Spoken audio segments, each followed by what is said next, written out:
হ'ল শ্ৰেষ্ঠ অনুষ্ঠান।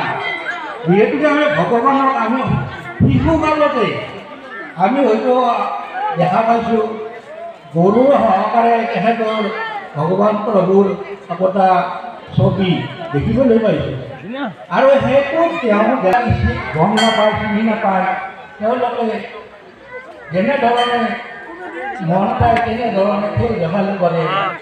কিবা অলপ ভুল কৰিলেও সেই ভুলবোৰ আমি তাক ভুল বুলি নজৰো, তাক ভুল বুলি নকওঁ দিয়াত যে তেওঁ গাত গোপাল আছে, তাৰমানে গৰু চৰাৰ বয়স এইখিনি আমাৰ তেওঁৰ গাত গোপাল থকা বুলি কয়। আৰু সেয়েহে তেওঁ কিবা ভুল কৰিলেও আমি সেইটো দুখ বুলি নজৰো।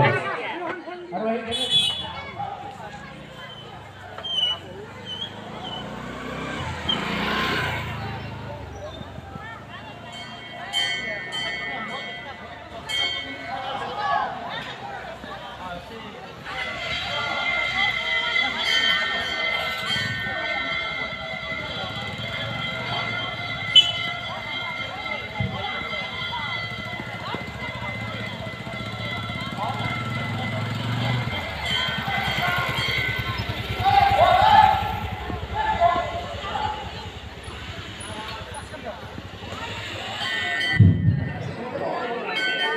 শ্ৰদ্ধাৰ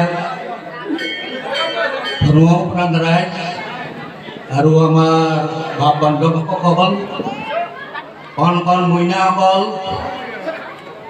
আমাৰ আই মাতৃসকল,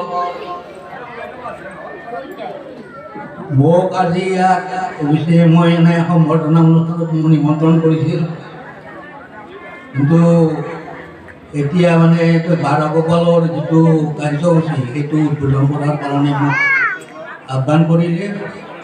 মই অৱশ্যে ইমান নাজানো আৰু এনেকুৱা অনুষ্ঠানৰ উদ্যোগো নাই। তথাপিতো যিহেতুকে মই দায়িত্বটো ল'লোৱেই, মই পালন কৰাৰ কাৰণে চেষ্টা কৰিম। মই আজি আৰম্ভণিতে এটি মই ঘোষাখণ্ডৰে আৰম্ভ কৰিব বিচাৰিছোঁ। ব্ৰহ্মা জীৱ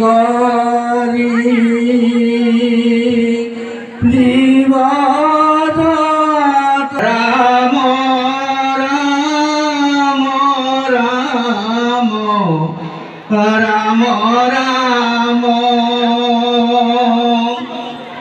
মায়া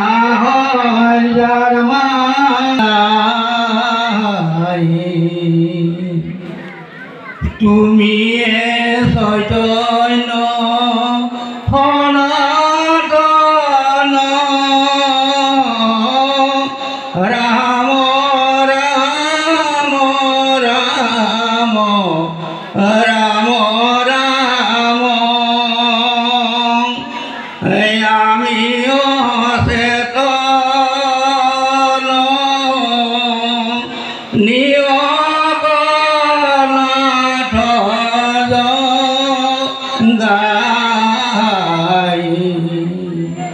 ৰাম আমিও চেতন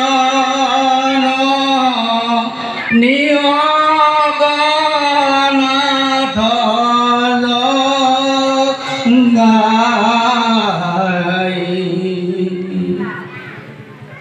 ৰাইজসকল, আমাৰ গুৰুসকলে তেখেতসকলে যেতিয়া ধৰ্ম প্ৰচাৰ কৰে বা আমাৰ ৰাইজৰ কাৰণে, ৰাইজৰ মংগলৰ কাৰণে যিবিলাক তেওঁলোকে কাৰ্যসূচী লৈছিল তাৰ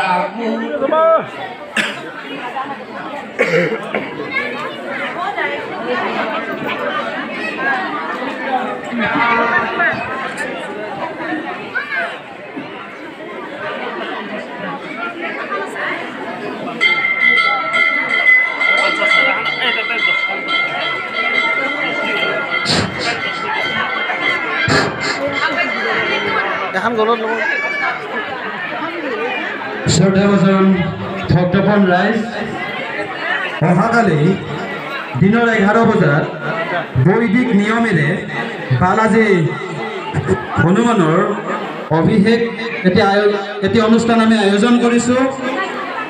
এই অনুষ্ঠানত অভিষেক কৰিব গুৰু কৃপা বিদ্যাপীঠ আচাৰ্য আৰু শিষ্যৰ দ্বাৰা, লগতে সমূহীয়া হনুমান চালিচা পাঠ কৰা হ'ব। অহাকালি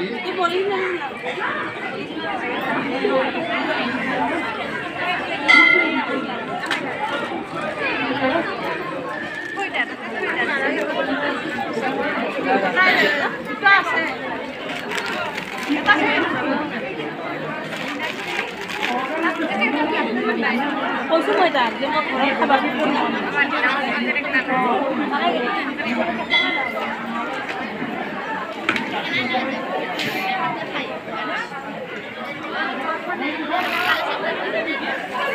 আমাৰ শিকু চকলেট দিলাম না গেছি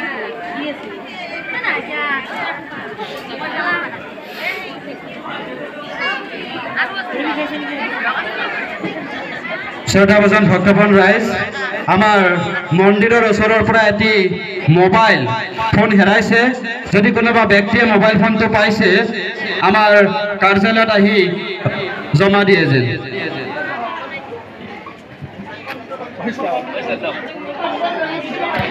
এতিয়া আমাৰ ৰাধা বাহিনী এটি সমবেত সংগীত গোৱাৰ কাৰণে আমি আহ্বান জনাইছোঁ।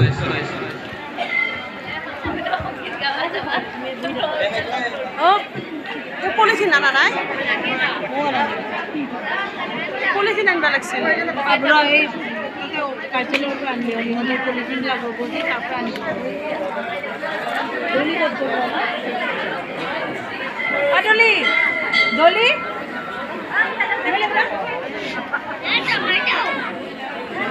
শিকু এটা পলিথিনটো মোক দিবা দে পলিথিনটো কাম কৰি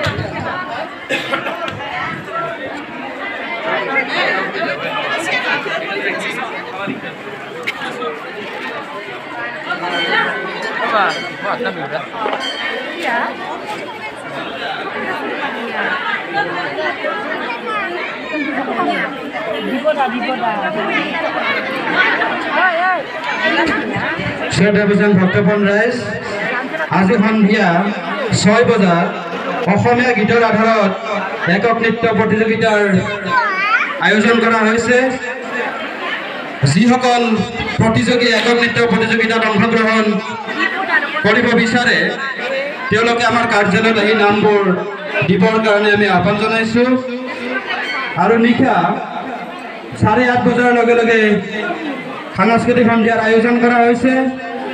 সাংস্কৃতিক সন্ধিয়াত আমন্ত্ৰণ কৰা হৈছে জনপ্ৰিয় কণ্ঠশিল্পী ৰিংকু প্ৰিয়ম আৰু তুলিকা দাসক।